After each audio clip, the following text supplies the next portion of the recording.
Mesdames et messieurs, bonjour. Actualité oblige, nous traiterons lors de cette entrevue du Covid-19. Pour nous accompagner, nous avons l'honneur de recevoir Professeur Mekki, chef de service CHU de Lyon. Monsieur Mekki, bonjour.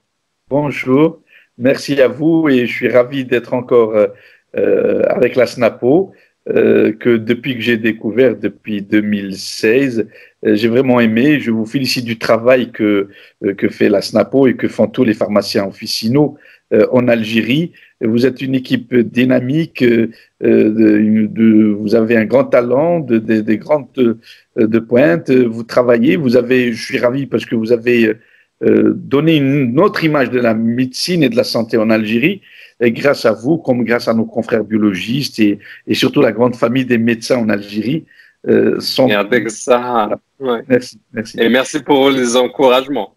Nous tenterons d'aborder le thème du jour de manière pragmatique afin de répondre aux questions de tous, que ce soit les professionnels de santé ou le simple citoyen, afin d'y apporter les éclaircissements nécessaires quant à la conduite à tenir face à ce virus. L'Organisation mondiale de la santé vient de requalifier l'épidémie en pandémie avec l'atteinte de 155 000 personnes et plus de 5 800 morts à travers le monde. Monsieur Mekki, professeur Mekki, pouvez-vous nous définir ce qu'est qu'un coronavirus? Oui, la pandémie, maintenant, on ne parle plus d'épidémie, on parle de pandémie. Parce qu'au début, en décembre, en janvier, même début février, on parlait d'épidémie. Et donc, non, maintenant, on parle de pandémie. Ce virus, le coronavirus Covid-19 ou coronavirus 2019, qui provoque le syndrome, le SRAS-CoV-2, donc on l'appelait 2 parce qu'il y a eu le SRAS coronavirus 1 qui était en 2002-2003. On a eu celui de 2012 qu'on a appelé le MERS Corona, Middle East Respiratory Symptom. Et donc, donc le 2002-2003, contamination directement chauve-souris-homme. 2012-2014, le MERS Corona, c'était le dromadaire, spécialement en Arabie Saoudite, pays du Golfe.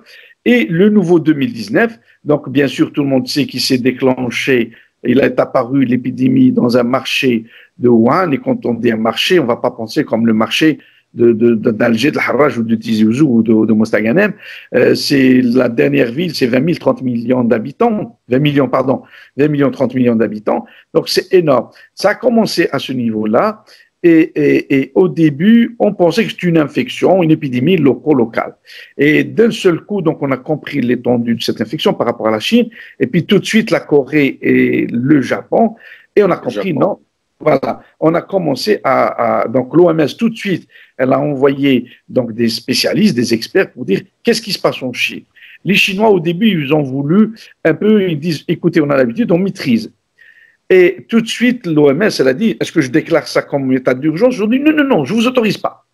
Donc, c'était une première réunion vers le 15 janvier.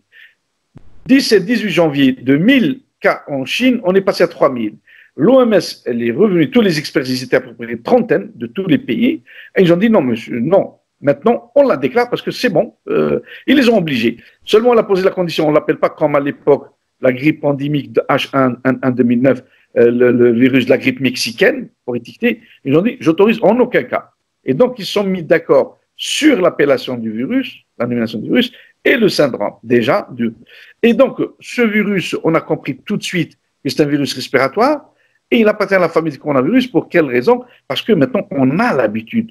On a eu les cas, donc on s'est formé 2012, 2002, 2003, 2009 la grippe pandémique. Donc, on s'est formé. La technologie aussi qui est extraordinaire dans des grands laboratoires. On a pris les prélèvements des premiers patients, on les a analysés en PCR, ce qu'on appelle la technique PCR. On a analysé le génome et après on est passé même à la technique du séquençage où on séquence par séquence. C'était une technique PCR plus séquençage. On a dit tout de suite. Pourquoi la dénomination de Corona?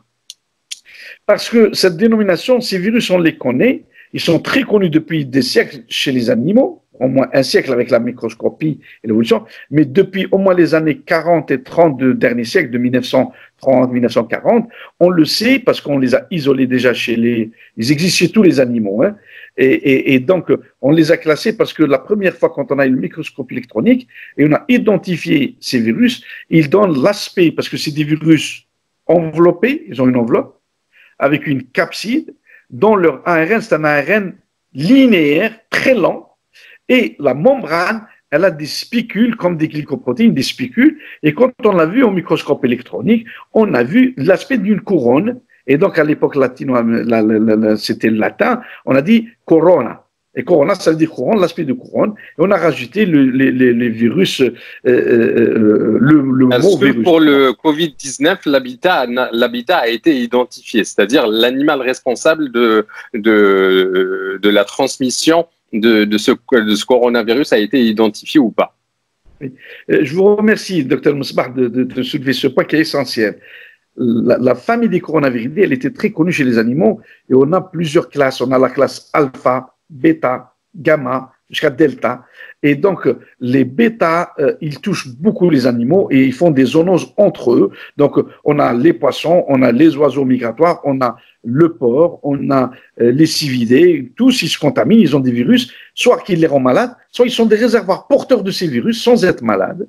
Et puis, l'évolution dans le temps avec l'homme qui s'est fréquenté avec tous ces animaux, eh ben, les premiers cas, donc le coronavirus OC43 ou le 229 ou le HUK1, ils n'étaient pas tous trouvés en même temps. C'était chaque année, on avait un en 1966, l'autre dans les années 70 et l'autre même dans les années 80. Et actuellement, on a 6 virus de cette famille connus, dont maintenant le 7e qui est le coronavirus 2019. Et donc, ils existent chez différents animaux. Seulement, ces virus, quand ils étaient chez les oiseaux ou chez les cividés, ils ne se transmettaient pas à l'homme. C'est le rapprochement de l'homme, soit avec le porc, pour par exemple le corona, le 223 ou le 222 ou le OC43.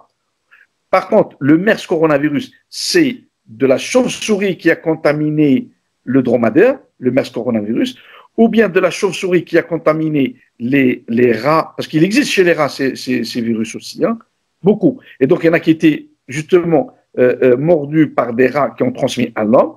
Oui, surtout, il y a l'élevage des rats, l'élevage des souris, l'élevage du porc, l'élevage de tout ce qui est poules et oiseaux. Et tout ça, c'est dans la même cage avec toute la famille de l'éleveur. Et vu l'étroitesse de l'espace, on est en Chine, plus d'1 milliard d'habitants. Et donc, eh ben, vous trouvez l'éleveur de tous ces animaux. Il y a le porc en haut de la cage, les poules en bas, le rat à côté, l'hamster, les oiseaux et les poules et ainsi de suite. Et c'est ce qui a fait j'allais dire, variété promiscuité et les échanges des souches entre les virus, entre les animaux, ça a fait que souvent, c'est ou le porc qui le prépare pour qu'il infecte l'homme, ou bien le dromadaire qui l'a préparé pour infecter l'homme, ou bien, cette année, on suspecte que c'est la chauve-souris qui a contaminé le pangolin, parce qu'on a prélevé la chauve-souris, on a prélevé le pangolin, et c'est pour ça que quand on a séquencé toutes ces souches virales, on a montré que finalement, ce virus, il est proche des virus de la chauve-souris, mais c'est carrément une nouvelle variante, il est très loin du MERS, il est très loin des autres coronavirus connus dans les années 70. Donc c'est des mutations génétiques, de nouvelles souches qui ont permis la transmission de l'animal vers l'homme.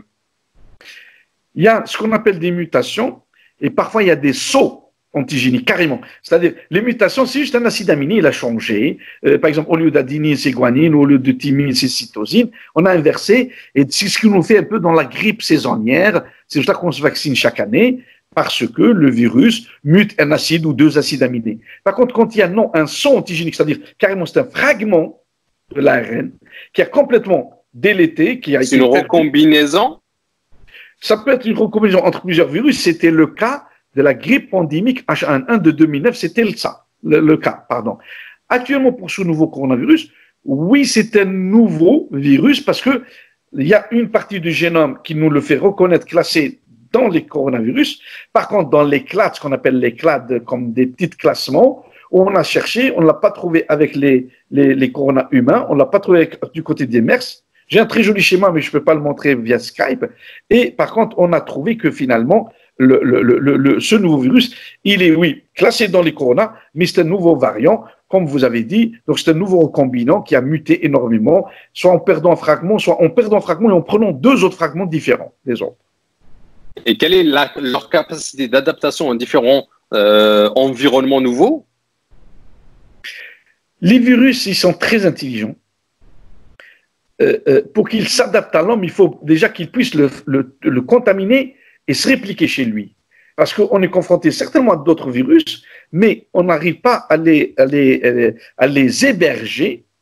Parce que, si vous le permettez, je ferai un petit rappel sur la définition d'un virus, si vous le permettez, Dr Mosbah. Bien sûr, allez-y.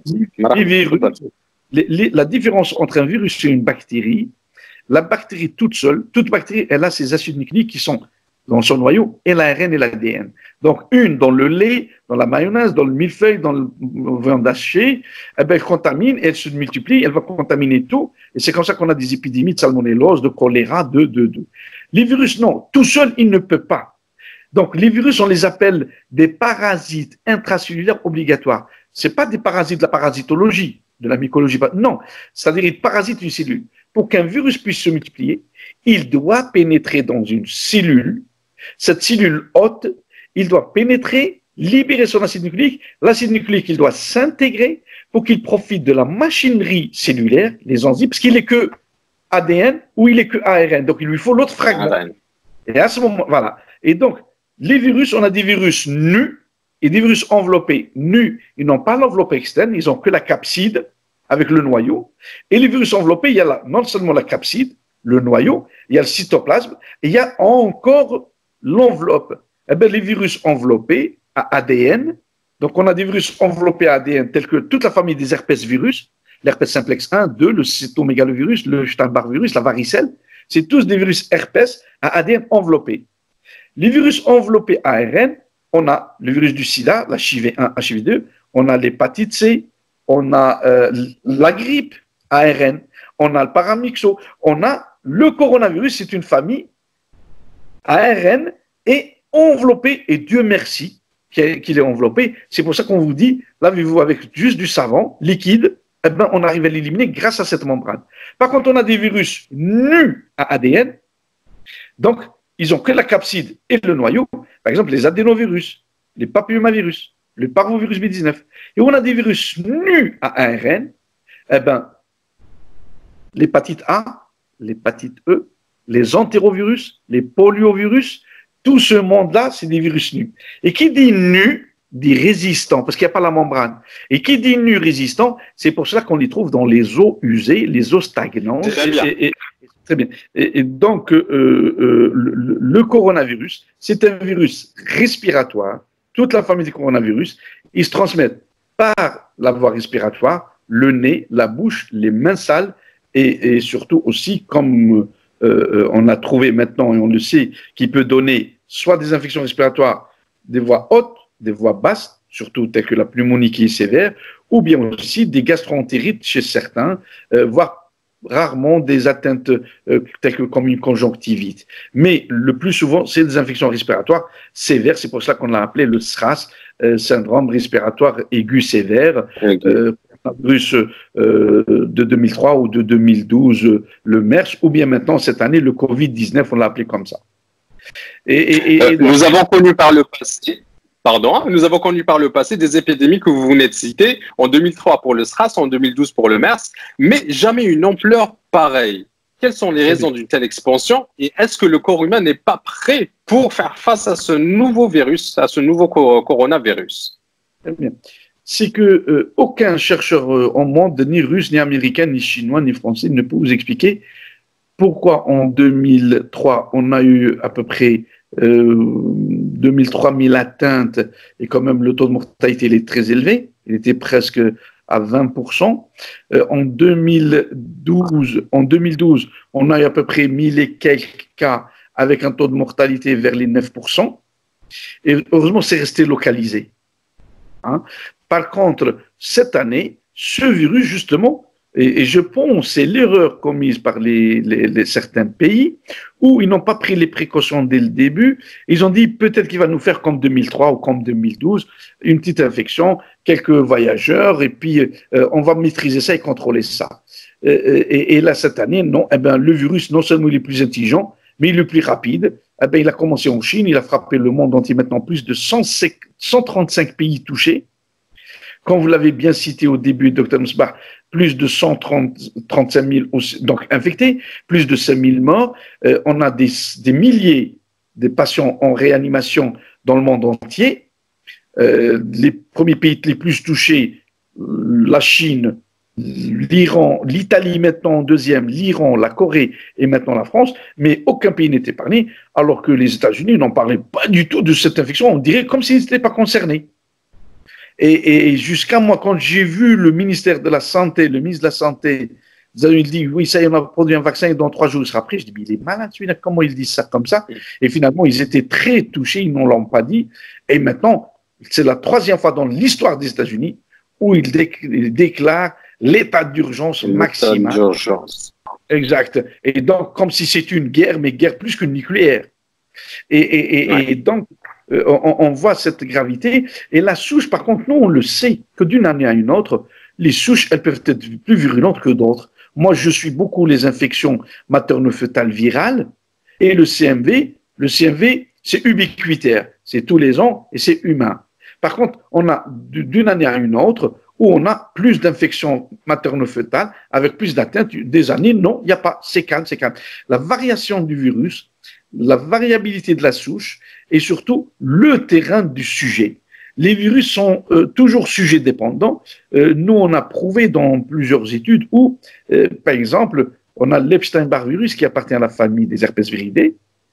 95% de la population mondiale, elle est séropositive. On l'a tous rencontré dans notre vie. Seulement, en Europe, on l'appelle la maladie du premier baiser.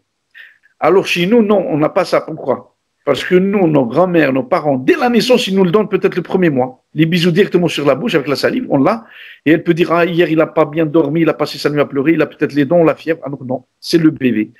En France et en Europe, on l'appelle la maladie du premier baiser parce que les jeunes garçons et filles, dès la 5e, 4e, ils commencent à s'embrasser le baiser profond et ça se transmet comme ça. C'est comme ça qu'on l'appelle la maladie du premier baiser. Eh bien, ce virus, chez les Maghrébins, l'Algérie, Maroc, Tunisie, quand il se réactive, c'est des virus latents. Ils ne nous quittent jamais.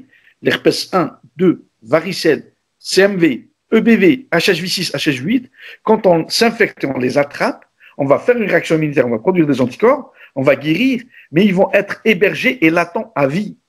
C'est pour ça qu'à l'âge de 60 ans, 65 ans, le virus de la varicelle se réactive, on dit dans le zona. L'herpès, il se réactive à chaque stress, chaque fatigue, chaque affaiblissement, il donne le bouton de fièvre. Eh ben, le BV, il se réactive au bout de 10, 15, 20 ans. Eh ben, chez les Maghrébins, on ne sait pas pour quelle raison, il donne ce qu'on appelle le carcinome du cavum. Et surtout aussi en Asie du Sud, en Asie. Donc, au début, les chercheurs dans les années 70, ils ont dit peut-être c'est le harissa el har au Maghreb, et là-bas, c'est tout ce qui cuisine en fumée, donc avec le bois fumé, donc le poisson. Et finalement, bon, c'est génétique, et on a trouvé finalement, c'est système HLA dépendant. Vous savez, l'antigène HLA, histocompatibilité classe 1 et 2, donc sont dépendants, et donc selon. Alors que le même virus, quand il se réactive en Afrique subsaharienne, il donne les lymphomes de Burkitt à EBV. Vous voyez la variété des virus. Donc, les virus sont sujets dépendants. Tout citoyen, il le sait. Il sait que la même famille, on a une grippe, 2, ils tombent malades, 5 non. Et parfois, le couple même, la femme, elle n'a rien, c'est le mari ou la réciproque. Et pourquoi lui, alors il dort avec sa femme, il mange avec elle, il monte avec elle dans la voiture. Elle fait une grippe carabine et pas lui, ou l'inverse, la réciproque. Et donc, ça, c'est sujet dépendant, souche dépendant. Et parfois, ça on le sait, il y a ce qu'on appelle chez certains, vous voyez, ce qu'on appelle des cellules non permissives, il y a des cellules permissives. Il y a des cellules où, dès qu'il y a le virus qui s'accroche, donc on l'a bien défini, le virus sont des parasites intracellulaires obligatoires. Les virus des hépatites, ils se multiplient dans les cellules, les hépatocytes, les cellules de Kupfer. Les virus respiratoires, ils se multiplient dans les cellules ciliées du mucus respiratoire, des bronches et des bronchioles. Les virus neurotropes, ils se multiplient et ils deviennent latents dans les nerfs neurosensitifs. Et donc, on a des spécificités comme ça. Et ces virus-là, ils se réactivent. Heureusement que les virus respiratoires, ils ne restent pas latents. Le VRS, la grippe, le corona, on les fait, on a fait une infection, une semaine, 15 jours, on est guéri, c'est bon, on les élimine. Seulement la grippe, chaque année, on est exposé parce que le virus mute. J'espère que le virus corona, il ne va pas nous faire le même coup que la grippe et que dès qu'on est infecté pour le moment, dès qu'on fait une infection à coronavirus, eh ben, on a produit des anticorps, on est protégé, comme quand on fait une rougeole ou quand on fait une rubéole, l'enfance, les anticorps, pratiquement, ils nous protègent à vie. Et c'est mieux même que les vaccins. Par contre, leur pathogénicité, vous savez que là, on parle, mais on parle du coronavirus, qui a tué jusqu'à maintenant peut-être 5000, mais chaque année, le virus de l'hépatite B, il tue presque 1 million. L'hépatite C, pareil.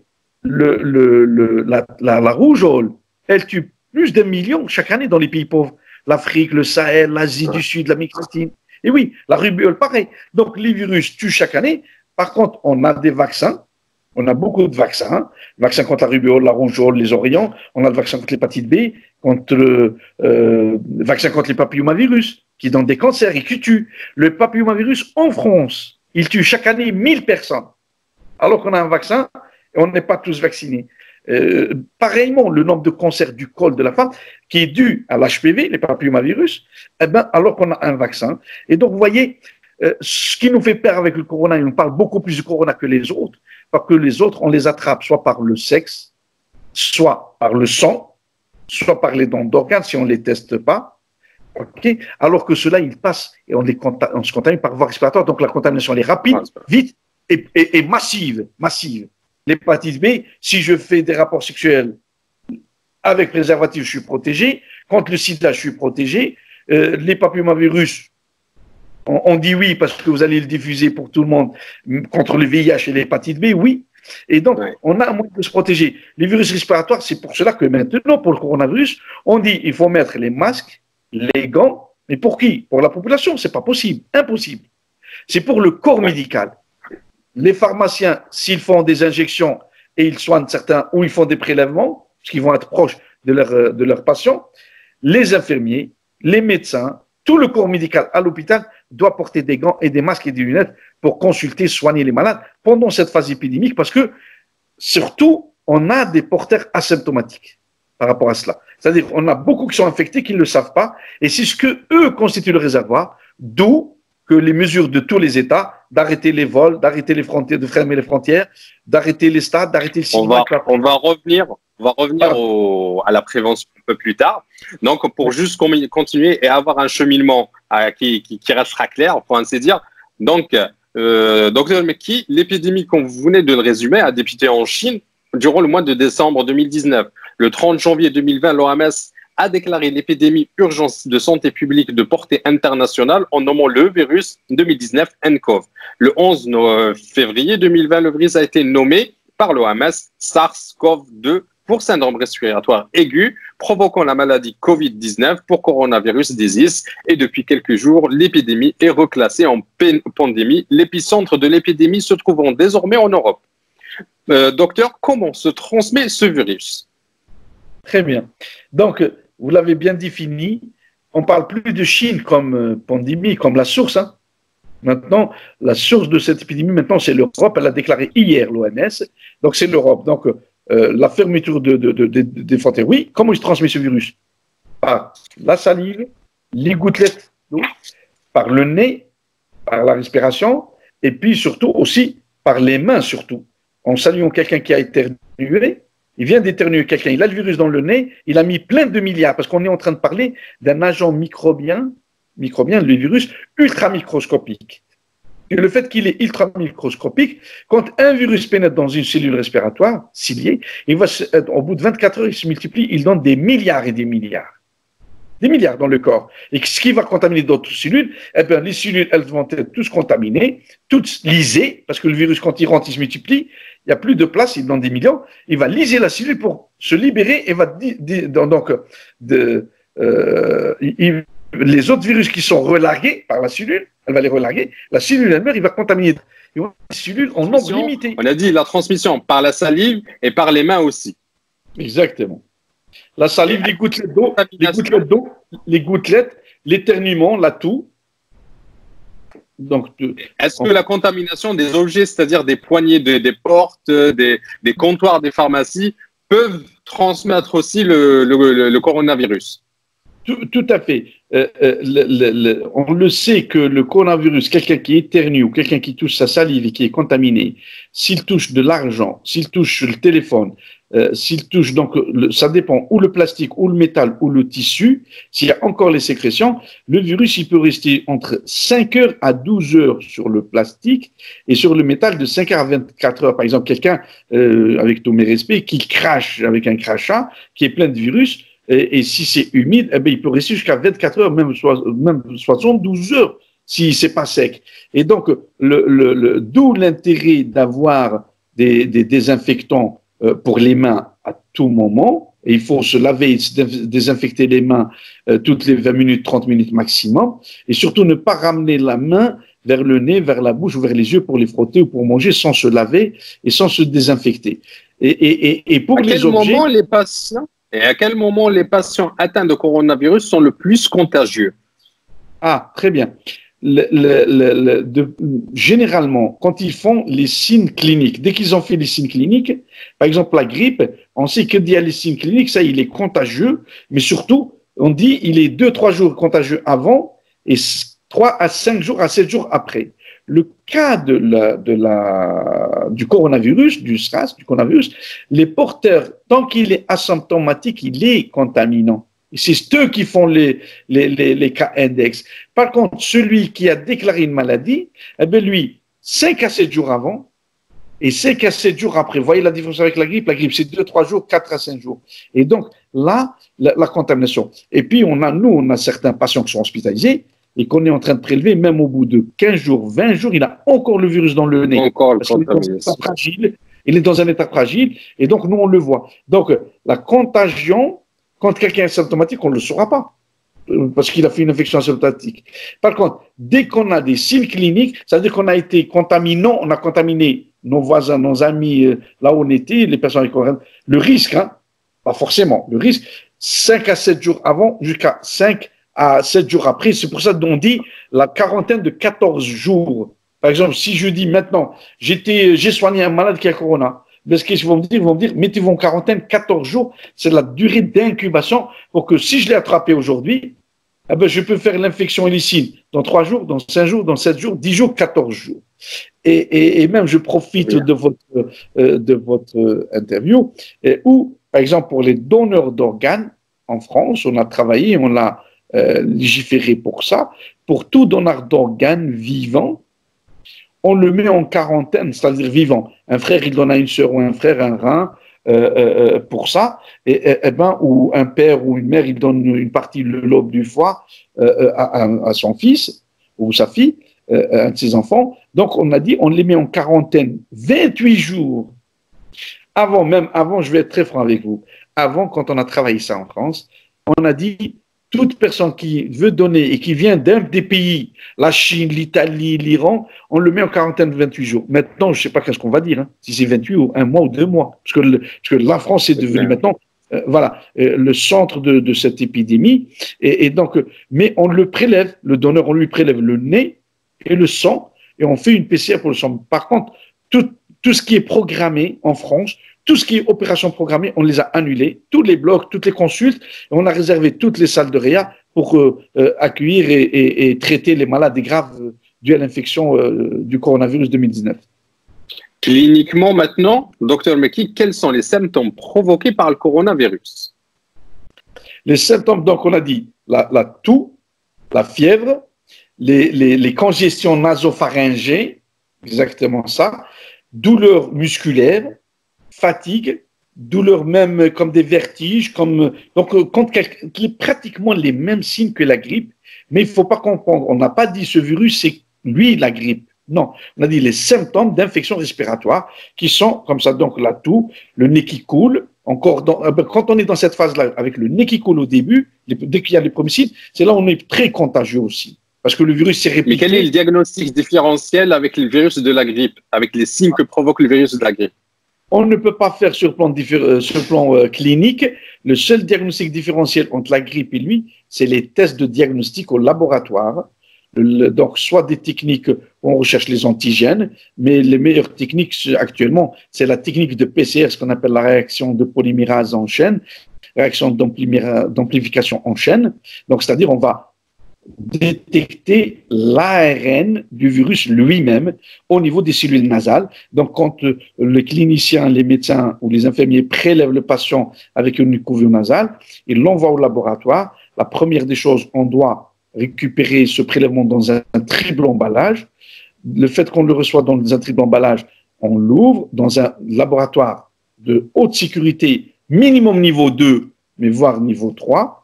Et à ce moment-là, on fait un tampon de lyse. Dès qu'on a mis le tampon de lyse, on va détruire le virus, on va détruire ses capacités de nuire et d'être infectant.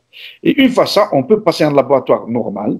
On va récupérer l'acide nucléique, tout le lisa, ce qu'on appelle le lisa viral, le lisa du virus.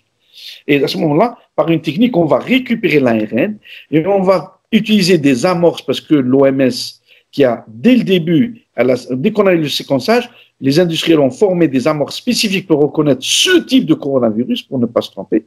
Et ces amorces, on les utilise avec le prélèvement lisé, et on met une technique de PCR, on les met dans un thermocycleur, ce thermocycleur avec une variabilité de température, 95 degrés, 75, 50. Et donc, pour bien expliquer ce test différentiel, on ne peut pas le faire clinique, donc on le fait sur le plan biologique. Et donc, avec cette technique de PCR, elle nous permet de dire, oui, on a trouvé du coronavirus positif, même elle peut nous dire positif faible ou positif très fort, parce qu'on a pris 2 amorces au niveau du génome qu'on les utilise pour détecter l'ARN de ce virus dans le prélèvement nasal. Et en même temps, on a des techniques, ce qu'on appelle des techniques multiplex.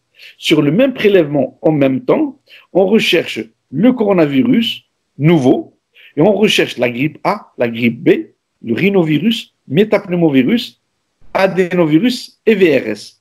Et donc, si quelqu'un a le corona, ben on va le trouver corona pose. Si la grippe n'est pas le corona, ben on va le rassurer, vous avez que la grippe. C'est des automates, on lance la PCR, on met les échantillons, le LISA viral, et il nous dit, et c'est que comme ça qu'on arrive à distinguer, oui, il a que le corona, et l'autre il a la grippe A, l'autre il a la grippe B, ou grippe A et VRS, parce que les virus ils circulent. On a des enfants, moi cette semaine, j'étais de validation tout le temps, et on a des enfants bas âge qui ont et la grippe A, et le VRS, et l'adénovirus VRS métapneumo, parce que c'est la période de ces virus. Voilà le moyen pour distinguer, c'est par les techniques de PCR multiples. Très bien. Les données préliminaires font état d'un taux de létalité de 11% et de complications observées chez 33% des patients atteints de coronavirus. Ça touche tout le monde, mais statistiquement, les cas les plus graves sont observés chez les personnes âgées, les déficients immunitaires et ceux présentant des maladies respiratoires. Pouvons-nous avancer que les autres catégories recouvrent leur santé naturellement? Oui, c'est-à-dire que le 11%, c'était toute la première publication au début de l'infection de l'épidémie à Wuhan, où le premier article, c'était 99 patients, et les ont utilisés sur 99, il y avait 11 morts, donc plus que 11% même. 11 pour 99. Et donc, il y a eu ça. Par la suite, non. Heureusement, le taux d'infection a augmenté, le taux d'hospitalisés a augmenté aussi, et le taux de mortalité a diminué parce que c'était la prise en charge de la réanimation, et donc il a chuté entre 3 et 5%, le taux de mortalité. Seulement, les personnes, c'est vrai, ça, ce que vous avez dit, les plus vulnérables, les personnes âgées, donc les maladies chroniques, insuffisance respiratoire, insuffisance cardiaque, les diabétiques, les hypertendus, les dialysés, surtout les maladies immunodéprimées, soit VIH+, SIDA, soit VIH+, séropositif VIH, soit les immunodéprimés transplantés d'organes, ou greffés de tissu, ou greffés de moelle. Et donc, là, oui, le virus, il est très... le taux de mortalité, il est sévère et souvent, la majorité de ceux qui sont morts du corona, c'est pas le corona qui les a tués seuls, c'est souvent, ils font des surinfections bactériennes, virales ou parasitaires, et qu'il y a une défaillance parce que les cellules ciliées, elles jouent le rôle de nettoyage et de libération du mucus. En plus, il y a les cellules de l'immunité. Eh bien, le virus, il prend tellement une grande vitesse, il détruit ces cellules, le foie ne peut plus répondre, le poumon ne peut répondre. Bien, oui. Donc on a dit pourquoi, par exemple, en Chine, et dans les autres pays tels que l'Italie et même l'Iran, on n'a pas parlé du tout des enfants pour cette épidémie, maintenant on parle de pandémie, parce que nous avons constaté qu'il y a moins d'enfants infectés et malades. Peut-être ils sont infectés et ils sont donc des vecteurs, ils constituent les vecteurs de ce virus, parce qu'ils ne montrent pas de signes cliniques. Exactement. Et c'est pour cela que tous les gouvernements maintenant ont décidé de fermer. La première chose, c'est fermer les écoles primaires, collèges, lycées et même les universités pour stopper cela. Et donc, par rapport à cela, moi je pense que pour deux raisons. Il y a une raison scientifique, c'est que les enfants, souvent pour ces infections, ils font des maladies, des bronchiolites sévères, il y a des morts subites du nourrisson ou du bébé dues à des infections. Moi, chaque année, pendant l'hiver, on a des enfants qui meurent et chez qui on dépiste au niveau biopsie pulmonaire, nécropsie pulmonaire, où on trouve, après le décès, on fait des autopsies, de l'entérovirus, du rhinovirus, du métapneumovirus, du parvovirus, par exemple. Et c'est des virus respiratoires qui tuent les enfants. Chaque année, on a quelques cas, mais pas aussi grave. Mais il faut donc rarement qu'ils font des bronchiolites sévères, ils nécessitent la réanimation l'hiver. Cette année, par rapport à ce virus, est-ce que ce virus, il a trouvé son récepteur cellulaire, comme on a expliqué au début de notre dialogue, le récepteur que chez l'adulte, les cellules ciliées respiratoires pulmonaires chez l'adulte, elles ont le récepteur qui permet au virus de pénétrer dans la cellule, de se fusionner, d'adhérer, fusionner, après pénétrer dans la cellule, se multiplier et la détruire et la liser. Et c'est comme ça qu'il lise plusieurs cellules, il détruit le poumon. Et donc ce récepteur, dans un premier temps, il n'existe pas peut-être chez l'enfant, ou s'il existe chez l'enfant, peut-être qu'il ne laisse pas le virus pénétrer, le récepteur, parce qu'on a ce qu'on appelle des cellules permissives au virus et des cellules non permissives, et ça on le connaît, hein, pour tout virus on a des cellules permissives, des cellules non permissives, et puis pour certains on a ce qu'on appelle aussi des virus défectifs. Un virus défectif, il rentre, il pénètre par le nez, par la bouche ou par le sexe ou par le sang, il se réplique à un moment donné et tout seul il se dégrade, il s'arrête. Pourquoi? C'est un virus défectif, il n'a pas pu continuer, il s'est relâché, il s'est arrêté. Un simple exemple pour nos citoyens aussi, ou nos collègues, hein, qui vont écouter, c'est comme le vent. Le vent, parfois, il commence très fort et puis d'un seul coup, il s'arrête. D'un seul coup, qui a arrêté le vent? Parfois, c'est la pluie, on le dit, mais parfois, tout seul, il se dissipe. Il y a des virus comme ça, où il y en a des très méchants, le cas du virus corona, il frappe, il tue, il rend malade. Et il y en a parfois, non. Et c'est pour cela que l'année, parfois, certaines années, on dit, ah, cette année, il n'y a pas eu la grippe. Non, peut-être qu'il y a eu la grippe. Elle était minime, faible, elle a touché que quelques-uns, parce que le virus était défectif. Voilà. Donc, cellules permissives, non permissives, présence de récepteurs, non présence de récepteurs, ou bien le sujet HLA dépendant, comme on l'a dit, alors que beaucoup de collègues sur les Facebook, sur les réseaux, je vous prie, surtout je sollicite mes confrères, hein, médecins, pharmaciens, dentaires, vétérinaires, toute la famille médicale et paramédicale, ne pas tomber dans ce virus a été fait pour tuer les adultes, les vieillards, pour réduire l'économie, pour réduire les dépenses. Ce virus a été fait pour tel. Ce virus a été fait par qui pour tel, pour attaquer tel. Personne n'est gagnant dans cette pandémie et tout le monde est touché maintenant. Donc, et qui oserait faire lancer ce virus en Chine pour affaiblir la Chine? La Chine, elle va sortir 1000 fois plus forte après cette épidémie sur tous les plans. Économique, médical, tout, avec une expérience extraordinaire de cette épidémie. C'est vrai, c'est dommage, et c'est très malheureux de le dire comme ça, vu le nombre de morts chinois.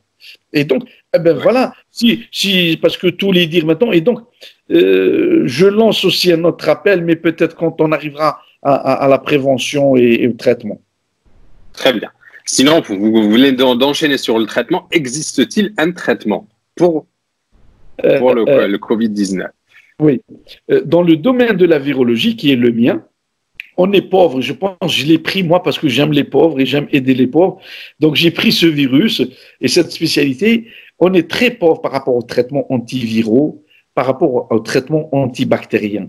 Les traitements antibactériens, grâce à M. Fleming, on a eu les antibiotiques, la pénicilline, et on a les antibiotiques, et même le domaine des bactéries, on a même des bactéries résistantes, et on a développé des anticorps même plus forts et plus puissants qui détruisent les bactéries. Et dans le domaine bactérien, on a des antibiotiques bactériostatiques et bactéricides.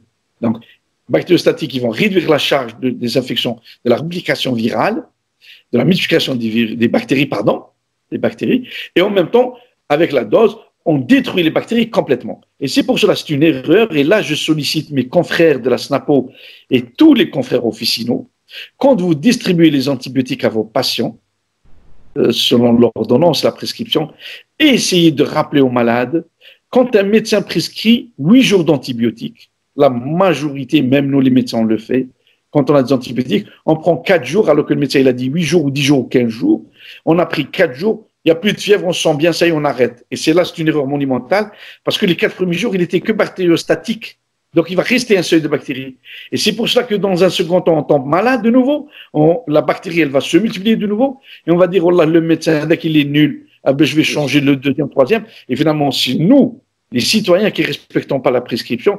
Donc, essayez en tant que membre de SNAPO, en tant que le SNAPO, c'est le grand syndicat, de relancer tous les confrères par cette mission, dire, rappelez à vos patients, dire, écoutez, on va dire 8 jours, c'est 8 jours. Et si tu les prends 6 jours ou 4 jours, vous allez retomber malade et ce sera plus grave et la bactérie, elle va devenir plus difficile à la soigner. Donc, prenez jusqu'au dernier comprimé, il ne faut pas le laisser tant de comprimés. Si c'est 8 jours, bon, si c'est une boîte, il y a 20 et vous lui prescrivez pour 12, eh ben, les 8 qui restent, vous dites ramenez-les à la pharmacie, ne pas les garder. C'est comme ça. Il faut jouer ce rôle aussi d'écologie et de protection de l'environnement, parce que la majorité, on les jette dans les poubelles, les médicaments. Donc, demandez, ramenez-nous les médicaments, retournez les médicaments à la pharmacie, parce qu'on a une société qui pour contrôler l'environnement. Donc, en virologie, eh ben, hélas, on est pauvre, on n'a pas beaucoup de molécules déjà. On a les anti-herpès, on a un seul, Zovirax, et d'ailleurs qui est que virostatique. On garde toujours l'herpès. Donc, on a l'herpès, on met le médicament, mais il n'élimine pas l'herpès du corps. Et quand l'immunodéprimé, il fait un zona où il fait une infection à varicelle interstitielle sévère, généralisée, on peut l'utiliser en injectable, l'herpès, la cyclovir en injectable. Même en injectable, il va réduire la réplication virale, mais il ne va pas éliminer le virus du corps humain.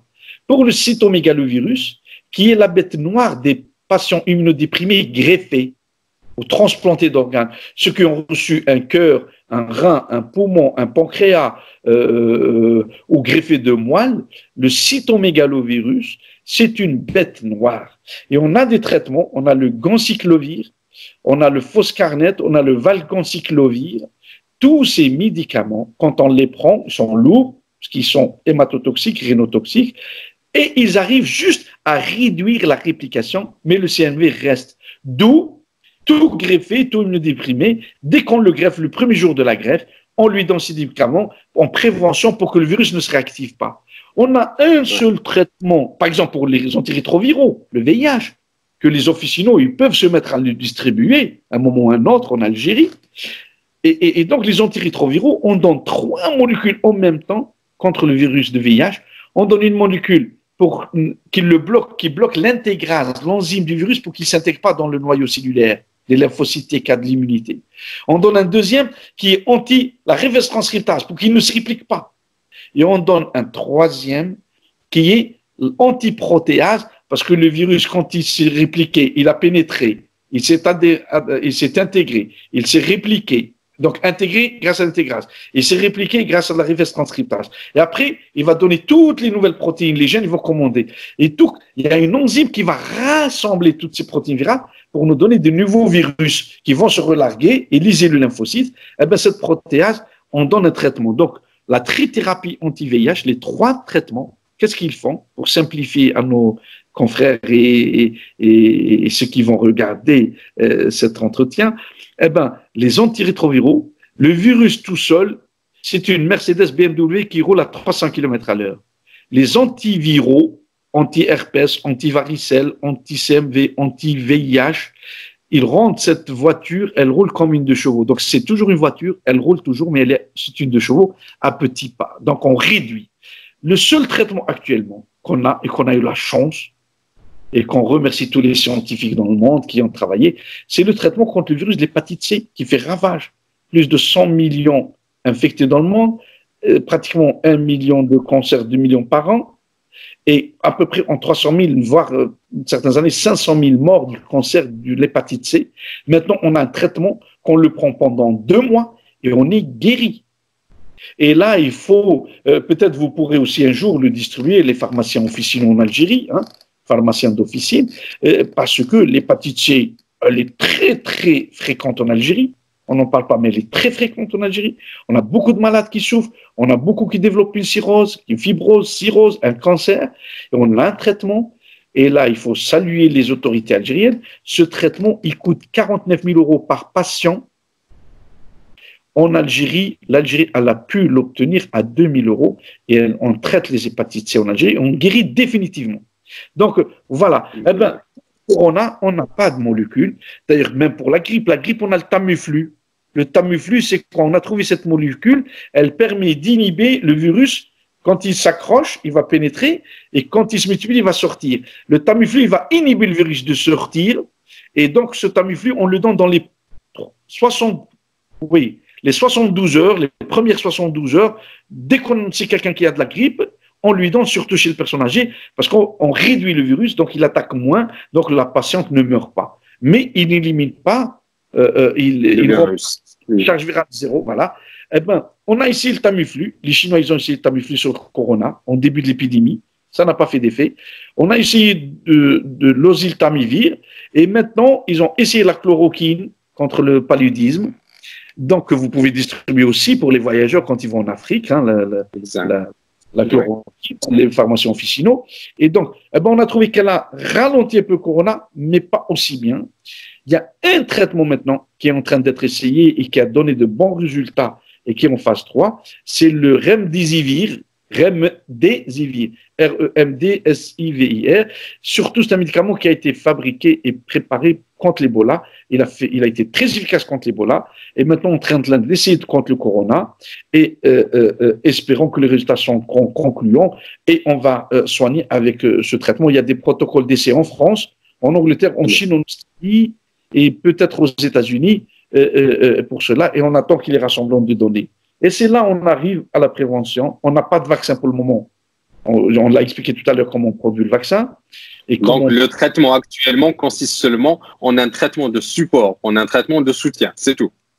On a un traitement de soutien, mais même tous les malades à Lyon, on n'est pas en train de les traiter avec ça. On est en train de traiter surtout la symptomatologie, la fièvre, la toux, et puis la réanimation, l'oxygénation. Et c'est pour cela, si vous avez des oxymètres à vendre pour mesurer l'oxymétrie, si vous avez le droit de les vendre et de les avoir, les petits, vous pouvez, parce que si on sait que quelqu'un, par oxymétrie, il est en hypoxie, eh ben, on appelle tout de suite les urgences algériennes ou les pompiers, les protections civiles, pour amener le malade à l'hôpital pour qu'il ne décède pas. Le vaccin, on n'est pas encore prêt. On est en train de préparer. Donc, en finalité, pour endiguer la propagation du virus, la prévention reste la meilleure solution, le meilleur moyen. Quels sont les moyens de prévention que vous conseillez? Premièrement, individuellement, plus de bisous, attendez l'Aïd, Inch'Allah, il n'y aura plus d'épidémie Ramadan, on s'en tranquille et on aura, Inch'Allah, à s'embrasser comme on veut. Premièrement. Deuxièmement, le lavage des mains toutes les 20 à 30 minutes, avec une solution alcoolique. Il n'y a pas de solution alcoolique. Le lavage, déjà, qu'avec le savon, ça permet d'éliminer 80% des virus, voire 90%. Surtout si on se lave 2 fois de suite avec le savon. Porter un masque. Il y a une rupture de masque. Allez-y acheter un tissu comme le tissu type blouse ou sarrau et faites tisser des masques. Au moins, ça permet de réduire. Parce que les masques, on ne peut pas les faire n'importe comment. Les masques, il faut qu'il y ait une homologation par le ministère de la Santé, par le ministère du Commerce, pour dire que c'est un vrai masque qui me protège. Parce que sinon, tout le monde va faire des masques, il va essayer de les vendre dans les marchés. C'est interdit. Est-ce que le port des bavettes, le port des masques concerne uniquement les personnes malades ou même les personnes asymptomatiques? Non, surtout pas. Les malades, on leur met un masque pour qu'ils ne contaminent pas les autres, et surtout le personnel hospitalier, parce qu'il est confronté à beaucoup de malades, il y a beaucoup d'afflux, pour qu'il ne tombe pas lui malade et qu'il va soigner les malades le lendemain. Donc, le personnel hospitalier, infirmières, médecins, radiologues, biologie s'il est exposé au risque quand il ouvre les tubes, les malades graves, les malades, tout malade qui est susceptible, on lui met le temps qu'on l'examine et qu'on fait le test. On fait un test là aujourd'hui, moi j'ai fait des tests négatifs, il peut quitter son masque et il peut circuler normalement. Par contre, il est positif en SRAS, on lui dit mettez-vous en quarantaine. Par contre, aussi le conseil que je donne à tous mes collègues, eh bien, vous les membres de la SNAPO, aucune réunion ces temps-ci. Vous interdisez les réunions. Avec un collègue, un travail, oui. Et puis donnez cette distance d'un mètre et demi de discuter. Et puis, on le sait maintenant. Le risque de ces virus, être proche d'un mètre et demi, on peut contaminer. On éternue, on tousse, il y a toujours donc des gouttelettes de sécrétion ou nasale ou buccale. De salive. Voilà, de salive. Et donc, évitez cela, évitez les regroupements. Chers confrères, si cet enregistrement va être diffusé aussi au public, je lance un appel à tout le grand public, et en particulier à ma famille médicale et dans son ensemble. Évitez les regroupements, évitez les réunions, évitez tout regroupement. Pourquoi tout regroupement? Parce que qui dit regroupement, on dit on risque. Regardez, qu'est-ce qu'il vient d'annoncer, Monsieur le ministre de la Santé, le Premier ministre algérien? Il vient de nous annoncer qu'il y a 45 cas dépistés. Dépistés. Oui ou non? C'est le cas. Dépistés. Oui. Il y a une semaine, on était combien en Algérie? On disait peut-être 16, 12. Après 21, oui. Voilà, une vingtaine. Et puis il y a un mois, on n'était même pas à 2 cas. À 2 cas. Et comment ça se fait? Et donc, l'Italie, elle a commencé par 2 cas. Et il faut comprendre, on n'est pas là en train de faire peur aux populations, au peuple algérien. On n'est pas là en train de semer quoi que ce soit. Et puis, croyez-moi que je vous parle en tant qu'un homme scientifique de cette spécialité. On n'est ni là pour faire perdre de l'économie à un pays, ou de faire réduire, ou de faire arrêter un peuple de progresser, ou contre tel ou contre tel. L'épidémie, elle est là, c'est devenu une pandémie. Aller rentrer dans des débats stériles. Oui, c'est les Américains qui l'ont fait. Oui, c'est le lobby qui a fait. Eh bien, écoutez, l'Amérique, elle est touchée. Ça sera le plus grand pays touché. La Palestine, elle est touchée. La Mecque, elle est touchée. Enfin, l'Arabie Saoudite, elle est touchée. L'Algérie est touchée. Le Maroc, tous les pays. Donc, les virus n'ont ni nationalité, ni frontières. Là où ils peuvent propager, ils se propagent. Vous vous rappelez de Zika virus? On n'a pas parlé beaucoup parce que c'était les moustiques. Pour éliminer le virus, il fallait traiter en démoustiquant et on a arrêté cette épidémie de Zika virus. Eh bien, ce virus, il ne se transmet pas par un moustique. Non, il se transmet de homme à homme. Vu les moyens de transport les plus rapides, 4 heures Paris-Pékin, 4 heures... Depuis quand on a eu les avions, nous, entre Pékin et l'Algérie, entre Alger et Canada? L'Algérie, c'est un pays qui s'est progressé, qui a évolué. 44 millions d'habitants, c'est un pays riche, il a des échanges commerciaux, beaucoup des pays qui s'intéressent à notre cher pays, parce que c'est un pays riche. Eh bien, ces voyages, ces échanges, eh ben, ça a fait ce que ça a fait. Peut-être que le nombre, il est moins et on souhaite que ça reste à 45 et que les 45 ne seront pas graves et qu'ils guérissent tous, Inch'Allah, mais l'épidémie, elle est là, le virus. Et vous pensez que si c'était une magouille ou un complot, eh bien, le complot s'est retourné contre eux. Et qui vous prouve que c'est un complot? Quel est votre... Et du coup, au lieu de parler, et j'ai deux remarques à faire. Arrêtez d'échanger par rapport au complot, trouvons les idées, comment on se protège. Et passez les messages... D'ailleurs, toujours dans le cadre de la prévention, la manière de tousser et d'éternuer aussi, l'utilisation de mouchoirs uniques, à usage unique, c'est des moyens de prévention qui peuvent servir aussi énormément. En fait, quant aux finalités, c'est juste une hygiène quotidienne qu'il faut mettre en place pour prévenir la propagation de ce virus. Tout à fait. Une hygiène. Celui qui tousse, eh bien, il met un mouchoir, il maintient sa toux, est protégé, et puis il s'éloigne. S'il éternue, eh bien, il met le mouchoir, il n'a pas de mouchoir, il met le coude, et surtout ne se saluez pas. Plus de khamsa, permettez-moi plus de khamsa, plus de slam, éloignez-vous, quand on se parle, on se parle. Comme maintenant, regardez, vous êtes content de me voir, je suis content. On ne sait pas saluer, on est à des milliers de kilomètres, et donc on est content et on est heureux et on a cette joie de se voir. Et donc, moi, je pense surtout, le lavage des mains, c'est très important, le port des masques. Par contre, s'il vous plaît, chers concitoyens et concitoyennes algériens, chers frères, chers peuples, si je vous demande une chose, arrêtez ce sur Facebook, que là, il est antivirus, que il y a certains qui disent leur cortisone, alors c'est complètement, strictement interdit, contre-indiqué. Et les anti-inflammatoires, les buprofènes, tous les anti-inflammatoires non stéroïdiens, mais ça on le sait, dès la première année de fac ou deuxième année de fac, nous les pharmaciens de deuxième année, tous les médecins de deuxième année, on le sait, ne jamais faire ça. Et si un malade, il doit prendre ça, il va consulter son médecin traitant, qu'est-ce que je dois faire? Les malades qui doivent prendre ces produits-là, déjà, la première des choses, ils doivent se laver les mains tout le temps, porter un masque et éviter de sortir. Alerter leur employeur s'il travaille, alerter leur directeur ou leur responsable, mais surtout, on parle aussi intra-famille. Dès qu'un membre de la famille a la grippe, a des symptômes de grippe, isole-toi de la famille, ne va pas les contaminer. Ne va pas au djemma, tu vas contaminer tout le monde, Saline. Ne va pas au stade, ne va pas dans les réunions, ne va pas dans les manifestations. Pour quelle raison? Parce que, qu'est-ce que c'est? Parce que tu vas contaminer ta famille, et si les deux parents sont contaminés, avec le coronavirus, et qui va s'occuper du reste, et si ça devient grave. Donc, c'est une prise de conscience de chaque citoyen, chaque citoyenne, afin d'éviter cela. Et si vraiment c'était pas si dangereux, comme en la France, hier, on était autorisé à des rassemblements de moins de 100 personnes, à minuit, zéro rassemblement, zéro café, zéro restaurant, zéro réunion, 0, 0, 0. Et donc, c'est pour lutter et limiter tout cela. Donc, je lance un appel surtout via votre syndicat, et je vous remercie, Dr Moussbar, de m'avoir donné cette chance de m'exprimer mes confrères et mes consoeurs. Votre rôle en tant que pharmacien est très, très important pour la lutte contre cette épidémie, pandémie.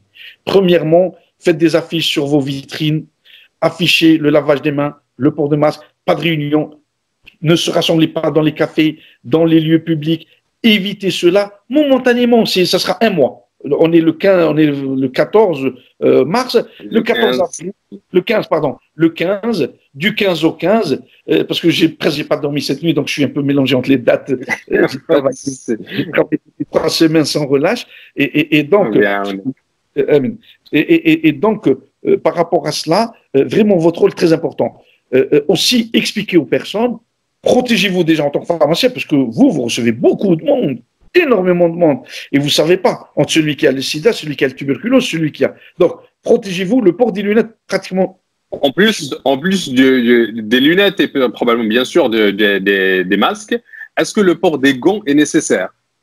Et oui, parce que la majorité, ils vont éternuer, ils vont toucher l'argent, ils vont toucher leur sac. Surtout ne pas les saluer déjà, vos clients, ne pas les saluer pour le moment. Finalement, en conclusion, est-ce que le confinement volontaire ne serait pas le meilleur moyen de prévenir la propagation de ce virus? Tout à fait. Donc, le confinement, la fermeture de tout, les écoles, les stades, le sport, toutes les activités, ça nous permet de le freiner, parce que le problème de ce virus, c'est que si on n'a que 1000 infectés dans un pays, 1000, on peut s'en occuper, on peut se charger d'eux, même s'ils sont graves. Mais si on a 100 000, 200 000, 1 million, comment on va s'occuper d'eux? Et ça sera un drame humanitaire, un drame pour la population, un drame pour le pays, d'où l'intérêt de s'isoler soi-même. Salade, je la fais à ma maison. Le sport, si j'ai le moyen de le faire à la maison, je le fais à la maison. Je reste tranquille, je ne vais pas dans les cafés, je ne vais pas dans les lieux publics, je vais pas dans le... Et puis, vous savez, quand vous prenez le métro ou le bus ou le tram et vous touchez tous ces poignets, eh ben, c'est hyper contaminé. Pas seulement par le coronavirus, par tous les germes. Donc, si vous le faites, eh ben, d'où l'intérêt de se nettoyer les mains. Mais le confinement et rester chez soi, c'est la meilleure des choses. Les seuls qui sont autorisés à sortir, nous, en France aujourd'hui, bon, tout le monde est libre, vous pouvez sortir, mais on vous demande de rester chez soi. Aucun rassemblement n'est autorisé maintenant en France. Aucun. Par contre, que pour le corps médical, pour s'orienter vers les hôpitaux, ou bien les gens, ils ont dit, vous sortez pour la nécessité, acheter son pain, faire quelques courses et rentrer chez soi. C'est le seul moyen pour freiner ce virus. Il est à l'extérieur, donc les êtres humains entre eux, et voilà, donc c'est l'une des meilleures solutions. Et puis, vous savez, en terminant un peu philosophiquement, l'homme est faible, quelle que soit sa puissance, son génie. On a pu fabriquer des armes nucléaires, des armes de destruction massives entre les Chinois, les Américains, les Anglais, les Français, la Russie, tout ce monde-là. Un mystérieux être qui s'appelle virus, on ne le voit pas, on ne le sent pas, on ne le touche pas, et qui nous fait peur, qui a fait beaucoup de panique à bord. Exactement, panique à bord. Donc, je pense que l'homme doit réfléchir, on doit changer de réflexion dans le monde et comment on doit vivre ensemble sur cette terre et comment échanger le savoir, comment échanger les notions pour sauver la planète, sauver l'humanité, sauver l'écologie. Et ça, le rôle des pharmaciens officinaux est très, très important parce qu'en France, le ministère de la Santé, le chef du gouvernement du président, il a demandé de l'aide aux pharmaciens officinaux, surtout pour la distribution du gel hydroalcoolique, pour la désinfection et pour les masques. Et donc, si vous jouez un rôle énormément. Et pour plus tard, si on a le vaccin, ben vous allez distribuer le vaccin. Et si on a des médicaments. Donc, je souhaite à tous mes confrères de la famille de Snapo santé, bonheur, et je souhaite surtout à tous les Algériens qu'Allah nous préserve de ce corona et que ça sera vite éliminé et qu'il devienne virus défectif et que nous serons sains et saufs et que, Inch'Allah, nous passerons un mois de Ramadan dans la tranquillité et la sérénité. Merci beaucoup à vous. Docteur Mekki, on vous remercie pour vos éclaircissements, on vous remercie pour votre accompagnement, pour votre présence toujours aux côtés des professionnels de santé algériens aussi. Merci pour de partager avec nous votre expérience et votre expertise.